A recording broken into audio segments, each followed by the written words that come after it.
What are some of the key signs that you might be experiencing 3PD, or persistent postural perceptual dizziness? Now, there's a reason that most people say 3PD because that's such a mouthful. The first one is going to be posture. So if your symptoms are worse when you're standing or upright versus sitting or laying down. The second one is going to be that your symptoms are aggravated with motion. Now, this could be either you moving or something moving you, like a car.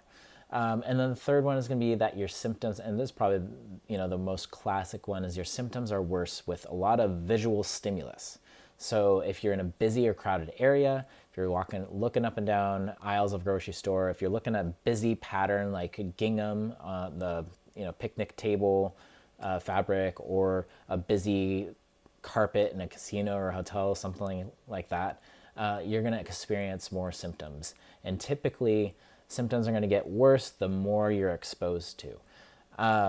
Now, those are some of the key signs that you're looking for. Symptoms are going to be lasting probably, or I should say episodes are going to last hours, not so much like BPPV where you have symptoms lasting less than a minute. You're going to have these symptoms that are lasting hours, or even maybe just constant symptoms. And they could get better at some times and then worse at some times. You'll kind of see that waxing and waning with the symptoms, but you're looking for a longer duration of episodes, and then the upright posture, motion, and that visual aspect to it too. Now, the criteria for being diagnosed with 3PD is one that you've had it for 3 months or longer, and it's present a majority of the days, so more than half of the days out of the month. And second is that it's aggravated with an upright posture, aggravated with motion, whether you're moving yourself or you're being moved by something like we talked about, and it's aggravated with visual stimuli. And then the third criteria for being diagnosed is that it came on after some other type of disorder. So typically, it's kind of some kind of vestibular disorder, such as, let's say you had a vestibular neuritis, so inflammation of the nerve of the inner ear. That kind of acute phase improved, and you started getting over your symptoms, but then these kind of different quality of symptoms came on, and this different pattern of what you were experiencing came on, and it kind of developed more into a 3PD. So that's the other thing, is that it can come on after some kind of vestibular disorder, can come on with just migraines or Meniere's disease, or it doesn't have to be a vestibular disorder. It could be just a stressful life event or psychological distress. So it doesn't have to be narrowed down to that vestibular component either. The other criteria is that symptoms are affecting your daily life.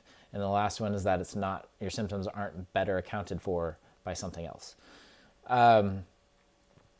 So if those sound like, if you're meeting some of those criteria, and you're wondering, maybe I have 3PD, I'll give you a little bit more details on what people typically experience. So let's say you had that vestibular neuritis, you had this onset of this spinning sensation that was lasting hours to days, and then eventually the spinning improved, got better, but you're still left with some balance issues and dizziness with turning your head quickly. Now, I would expect that for vestibular neuritis or hypofunction, but you notice that, that kind of dizziness with turning your head quickly gradually improved, your balance was getting a little bit better, but then these symptoms of kind of this constant rocking or swaying sensation came on.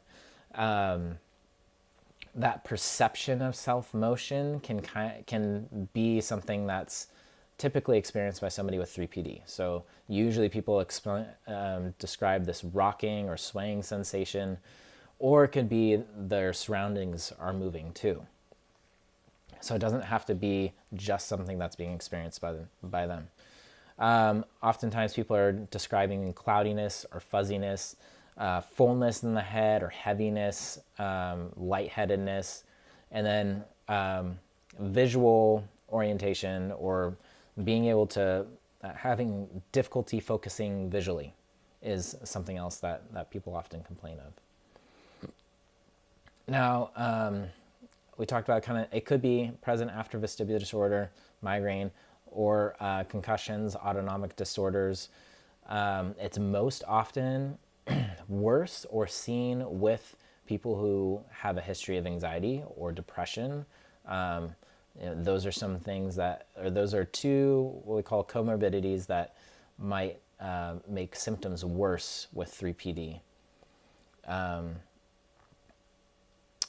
And people who are experiencing 3PD often have trouble in those busy, crowded environments. Maybe you're having trouble looking up and down the aisles of the grocery store, so you're seeing all these items in the aisles, and you have a hard time with all that visual stimulation. So it's kind of thought that, let's say there was some kind of disruption in how the brain is processing information.